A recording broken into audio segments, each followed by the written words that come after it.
ताज्या बातम्यांसाठी महान करेला सबस्क्राइब करा आणि बेल आयकॉनला क्लिक करा। शिवीगाळ आणि धमकीचा आरोप, मीनाक्षी शिंदेंची ऑडिओ क्लिप सोशल मीडियावर व्हायरल। ठाण्याच्या माजी महापौर आणि शिंदेंच्या शिवसेनेच्या ठाणे जिल्हा महिला संघटक मीनाक्षी शिंदे यांचे आगरी समाजाविषयी आक्षेपार्ह वक्तव्य आणि कार्यकर्त्याला शिवीगाळ करत धमकावल्याची ऑडिओ क्लिप सोशल मीडियावर व्हायरल झाली आहे।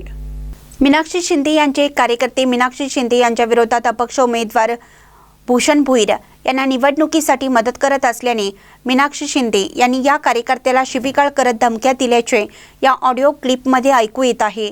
भूषण भोईर हे शिंदेंच्या शिवसेनेचे बंडखोर उमेदवार असून पक्षाने तिकीट नाकारल्याने ते अपक्ष म्हणून निवडणूक लढवत आहेत। दरम्यान या ऑडिओ क्लिपशी माझा काही संबंध नसून ही ऑडिओ क्लिप मार्फ करण्यात आली असल्याचा दावा मीनाक्षी शिंदे यांनी केला। या प्रकरणी त्यांनी कापूर बावडी पोलीस ठाण्यात तक्रार दाखल केली असल्याचंही त्यांनी सांगितलं आहे। तसेच विरोधकांना पराभव दिसत असल्याने माझ्या विरोधात असे षडयंत्र रचलं जात असून एका सामान्य शाखा प्रमुखाला तिकीट दिल्याने विरोधक जातपातीतून राजकारण करत असल्याचा आरोप मीनाक्षी शिंदे यांनी केला आहे।